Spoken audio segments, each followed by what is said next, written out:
खुदावन में आप सबकी सलामती हो। चौदह नेशम की जानब से यकूब सैमुअल। आज हम इसी तरह आगे बढ़ते हुए मरकज़ की अंजील उसका पहला बाब उसकी पहली 8 आयत का मुताला करेंगे।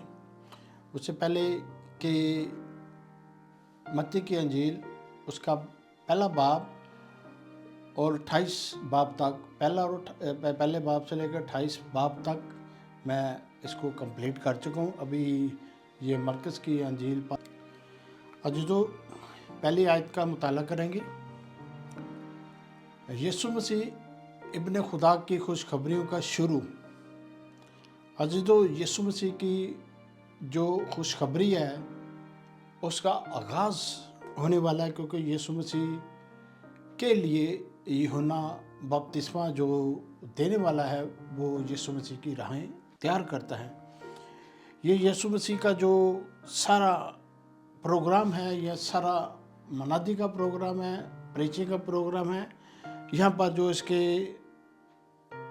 अंदर पूरे कलाम मुक़द्दस के अंदर इसकी जो मरकज़ है, ये पहले बाब से लेकर 16 आयत तक ये इसके बाब है। ये 16 बाब तक मैं इसका मुताला करूँगा। खुशखबरी का शुरू इसका पहला इसके अंदर है, खुशखबरी का शुरू और गलील में यीशु मसीह की अलानिया खिदमत और गलील से यरूशलेम तक आमद, यरूशलेम और उसके गिरदोनवा में आखिरी हफ्ता, यीशु का मुर्दों में से जी उठना, जी उठने के बाद मसीह ज़हूर में आना, ये सारा ये मरकज़ की अंजील उसकी पहले चैप्टर से 16 चैप्टर तक ये सारी बातें कलाम मुक़द्दस में मरकूम है, जो मैं आपके सामने पेश करता रहूँगा। मरकज़ की किताब उसका पहला बाब उसकी दूसरी आयत का मुताला करेंगे। जैसे यशायाह नबी की किताब में लिखा है कि देख मैं अपना पैगंबर तेरे आगे भेजता हूँ जो तेरी राह तैयार करेगा।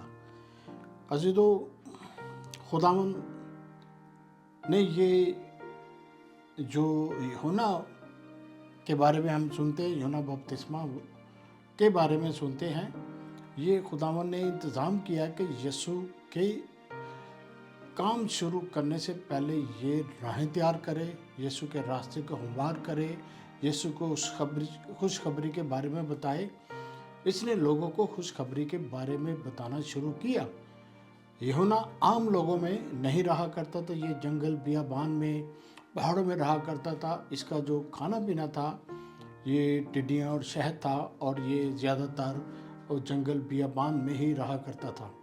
और इसी तरह हम आगे बढ़ते हुए देखते हैं, तीसरी आयत का मुताला करेंगे। बियाबान में पुकारने वाले की आवाज़ आती है कि खुदावंद की राह तैयार करो, इसी के लिए रास्ता सीधा बनाओ। यूहन्ना को खुदावंद की आवाज़ आती है, आसमानों से आवाज़ आती है कि खुदावंद के लिए राह तैयार करो। जब बेटा ज़मीन पर आ चुका था तो यूहन्ना को फिर खुदावंद ने कहा कि खुदावंद के लिए ये राह तैयार करो, खुदावंद के लिए रास्ता हमवार करो, क्योंकि बाप और बेटा और रूह कुद्दुस तीनों एक ही उनका जौहर है, एक ही उनका एक मकसद है, एक ही है, क्योंकि बाप में से बेटा निकला और ये रूह कुद्दुस ये तीनों एक ही हैं और इनका जौहर भी एक ही जैसा है। और जैसा कि यीशु ने ज़मीन पर काम शुरू किया तो बाप भी जैसा काम वो ज़मीन पर किया करते थे। तो इसी तरह हम आगे बढ़ते हुए देखते हैं। इसी तरह जीदो आगे बढ़ते हुए चौथी आयत का मुताला करेंगे। यूहन्ना आया और बपतिस्मा देता और गुनाहों की माफ़ी के लिए तौबा के बपतिस्मे की मुनादी करता था। अजीज़ो यहाँ पर बहुत अहम जो ये आयत का मतलब है, ये बड़ा अहम है। यूहन्ना बपतिस्मा लोगों को देता था और लोगों को गुनाहों की माफ़ी के लिए भी तौबा के लिए कहा करता था, वो मुनादी किया करता, वो प्रीचिंग किया करता था।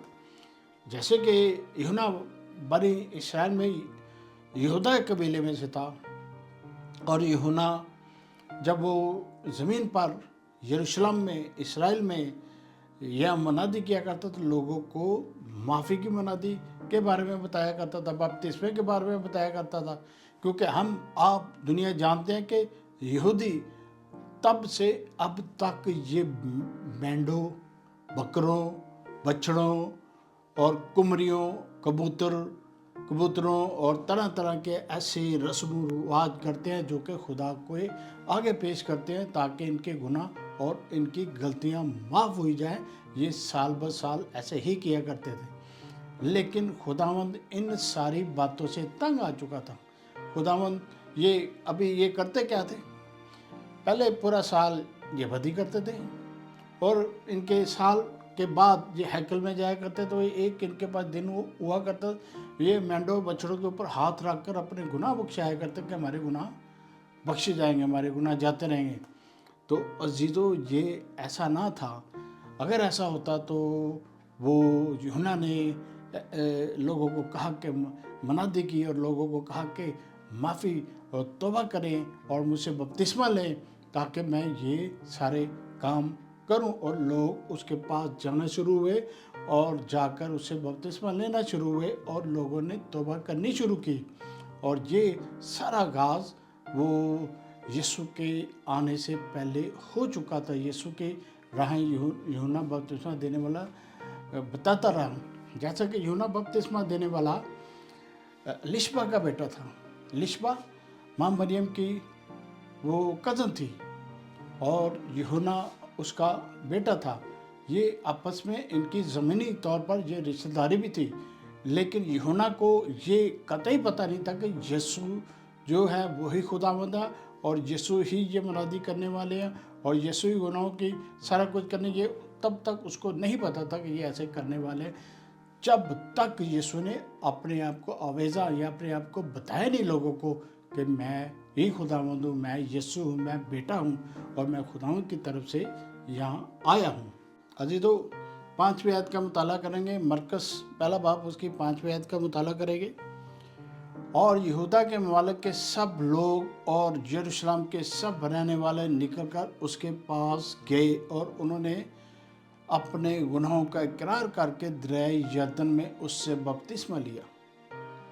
अजीज़ों, ये बहुत प्यारी खूबसूरत ये आयत है। यरूशलेम से लोग निकलकर दरियाए यरदन में पहुँचे। यरूशलेम और दरियाए यरदन का रास्ता काफ़ी तवील है, काफ़ी बड़ा रास्ता है, घंटों का रास्ता है। वहाँ से उन्होंने सुना और जाकर यूहन्ना से बपतिस्मे की आरज़ू रखी और वहाँ ट्रैवल करके पहुँचे और वहाँ जाकर उसे बपतिस्मा लिया, अपने गुनाहों का इकरार किया। ये जो यरदन है, यरदन तब ये इसराइल के सिस्टम में था। ये यरदन का दरिया इसराइल के सिस्टम में था। तब ये बड़ी दूर तक इसके बॉर्डर हुआ करते थे। तब अभी जो यरदन का जो हिस्सा, कुछ हिस्सा जॉर्डन के अंदर है, कुछ हिस्सा इसराइल के अंदर है। और जो जॉर्डन के अंदर जो हिस्सा है उसके अंदर ही यूहन्ना बपतिस्मा दिया करता था और वहीं ही यीशु ने बपतिस्मा लिया। और ये यरदन में जाकर उसे पानी में बपतिस्मा लोग लिया करते थे, अपने गुनाहों का इकरार किया करते थे। इसी तरह हम आगे बढ़ते हुए एक और आयत का मुताला करेंगे। यशायाह 40:3 का मुताला करेंगे। तीसरी आयत, पुकारने वाले की आवाज़ बियाबान में खुदावंद की राह दुरुस्त करो, सरा में हमारे खुदावंद के लिए शहरा हमवार करो। ये यशायाह नबी जो था ये यीशु से 700 साल पहले था। उसने यशायाह नबी ने भी अपने सहीफों में, कलाम में ये कह दिया, यीशु के बारे में बता दिया था कि ऐसे होने वाला है। पुकारने वाले की आवाज़ बियाबान में खुदावंद की राह दुरुस्त करो। इससे मतलब बियाबान में कौन था? बियाबान में यूहन्ना बपतिस्मा देने वाला रहा करता था और बियाबान में ही वो चलता था, फिरता था और वो खुदावंद के आगे झुका करता था खुदावंद के लिए और यीशु अल नासरी के लिए और रास्ता तैयार करने के लिए वो आगे आगे आगे चलता था और लोगों को मुनादी किया करता था और बताता था। और इसी तरह आगे बढ़ते हुए देखते हैं तो एक ख़ास आयत है, रोमियो 6:3 का मुताला करेंगे। तीसरी आयत, क्या तुम नहीं जानते कि हम जितनों ने मसीह यीशु में शामिल होने का बपतिस्मा लिया तो उसकी मौत में शामिल होने का बपतिस्मा लिया। क्या तुम नहीं जानते कि हम जितनों ने यीशु मसीह में शामिल होने का बपतिस्मा लिया तो उसकी मौत में शामिल होने का बपतिस्मा लिया। यहाँ पर बड़ी खूबसूरत बात है, जब हम आप दुनिया यीशु के नाम से बपतिस्मा लेते हैं, बाप बेटा रूह कुद्दस के नाम से बपतिस्मा लेते हैं, तो हम यीशु के वो मरने पर, यीशु के वो मौत के अंदर शामिल हो जाते हैं, उस सिस्टम के अंदर शामिल हो जाते हैं जो कि आपके लिए, हमारे लिए, दुनिया के लिए यीशु ने दुख सहे, मौत पर फतह हासिल की और सूली पर बड़े बड़े दुख सहे, वो आपके लिए, हमारे लिए, लेकिन हम उस सिस्टम में शामिल हो जाते हैं जब हम बपतिस्मा लेते हैं। तो ये रोमियो की किताब में ये सारी बातें मरकूम हैं और लिखी हुई हैं। इसी तरह आगे बढ़ते हुए देखते हैं, कस 1:6 का मुताला करेंगे। और यूहन्ना ऊंट के बालों का लिबास पहने हुए चमड़े का पटका अपनी कमर से बांधे रहता और टिड्डियां और जंगली शहद खाता था।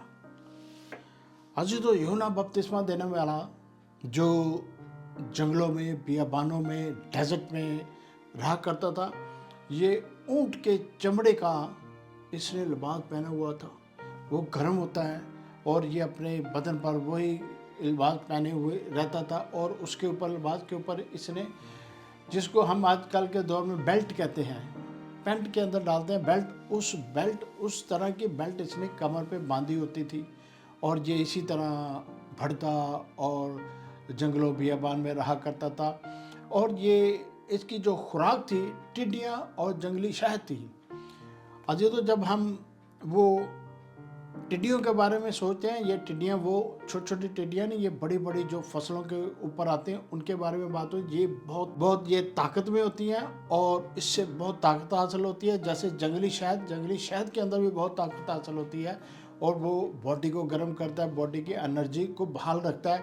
ये दोनों चीज़ें वो खाया करता था और ये जंगलों बियाबान में चला फिरा करता था। और जब ये वहाँ से फारग होता था, शहर की तरफ आता था, दराए यरदन की तरफ आता था, यरूशलेम में जाया करता था और जगह में जाया करता था, ताकि लोगों के अंदर ये प्रीचिंग करे। प्रीचिंग किसके बारे में? यीशु के बारे में किया करता था, क्योंकि इसको खुदावंद की तरफ से भेजा गया था, ये खुदावंद की तरफ से आया था ताकि ये काम। अजी तो 7वीं आयत, मरकज़ पहला बाब की 7वीं आयत का मुताला करेंगे। और मनादी करता था कि मेरे बाद वो शख्स आने वाला है जो मुझसे जोरावर है, मैं उसके लायक नहीं कि झुककर उसकी जूतियों का तस्मा खोलूं। अपने आप को इतना खाकसार कर रहा है और लोगों को यहाँ कर रहा है, लोगों को बता रहा है, यीशु के बारे में बता रहा है कि मैं तो काबिल नहीं हूँ कि मैं तुम्हें तौबा का बपतिस्मा देता हूँ, पानी से बपतिस्मा देता हूँ, दराए यरदन में बपतिस्मा देता हूँ, माफ़ी के बारे में कहता हूँ। जो मेरे बाद आने वाला है वो इतना ताकतवर है, वो इतना बड़ा है कि मैं इतना, वो काबिल एहतराम है, वो खुदावंद है, झुक कर उसकी जूतियों का तस्मा भी मैं खोल ना सकूं। ये कह रहा है कि मैं झुक कर उसकी जूतियों को हाथ में नहीं लगा सकता, कि इतना वो खुदावंद यीशु मसीह के बारे में लोगों को बता रहा है। लोग उसके हजूम उसकी बातों को सुनने हैं, गौर कर रहे हैं, ये किसके बारे में बात कर रहा है। और ये हम आगे बढ़ते हुए इख्तामी आयत है, ये 8वीं आयत का मुताला करें। ये इख्तामी आयत है, इसी तरह मैं दूसरा हिस्सा आपके सामने पेश करता रहूँगा। अजीज़ो 8वीं आयत का मुताला करेंगे। अजीज़ो 8वीं आयत, मैंने तो तुमको पानी से बपतिस्मा दिया, मगर वो तुमको रूह कुद्दस से बपतिस्मा देगा। अजीज़ो यूहन्ना ने लोगों को बताया, मैं तो पानी से बपतिस्मा देता हूँ, वो तुम्हें रूह कुद्दस से बपतिस्मा देगा। जैसे हम, आप, दुनिया या कलाम मुक़द्दस में ऐसा कुछ मरकूम नहीं है कि कभी जीसस ने, यीशु ने किसी को पानी से बपतिस्मा दिया हो। यीशु ने आपको, हमें, दुनिया को रूह कुद्दस का बपतिस्मा दिया। रूह कुद्दस जिसके पास है उसके पास बपतिस्मा है, रूह जिसके पास है उसके पास बपतिस्मा है। जो रूह इंसानों के अंदर बोलता है वो बपतिस्मा ही है। यीशु रूह कुद्दस का बपतिस्मा देता है। वो यूहन्ना बपतिस्मा देने वाला ये सारी बातें जानता था और उसने लोगों के सामने ये सारा कलाम रखा और यीशु की सारी बातें रखी और रूह कुद्दस के बारे में भी बताया और सबको ये सारी बातें अलानिया बताया करता था। एक और आयत का मुताला करेंगे, दूसरा सलातीन पहला बाब और उसकी 8 आयत का मुताला करेंगे। उन्होंने उसे जवाब दिया कि वो बहुत बालों वाला आदमी था और चमड़े का कमरबंद और अपनी कमर पर कसे हुए था। साला 3 में भी ये यूहन्ना के बारे में बता दिया कि वो बड़े बालों वाला, उसके जिस्म पर बहुत बाल हुआ करते थे और वो चमड़े का कमरबंद अपनी कमर पर बांधे हुए था। ये साला 3 की किताब में भी ये सारी बातें मरकूम में लिखी हुई हैं। यूहन्ना बपतिस्मा के बारे में सारा कुछ लिखा हुआ है। तो अजीज़ों, जैसा कि कलाम मुक़द्दस हम और आप, यीशु अल मसीह बहुत जल्दी आने वाले हैं। यीशु अल मसीह दुनिया में अपना 1000 साला बादशाही करने के लिए आ रहे हैं और जब यीशु मसीह आएंगे तो तब भी दुनिया में पीस होगा। और वो लोग जो यीशु की भेड़ें हैं उनको हर वक्त चाहिए कि यीशु के सामने सर झुका कर इबादत किया करें, यीशु के कलाम मुक़द्दस को पढ़ा करें, अपने बच्चों को बताया करें और हमारा और आपका इत्तेकाद यीशु अल मसीह ही है और दुनिया में कोई नहीं है जो हमें और आपको तसल्ली दे सके। मसीह में आप सबकी सलामती हो। आप मेरे चोज़न नेशन चैनल को सब्सक्राइब करें, लाइक करें।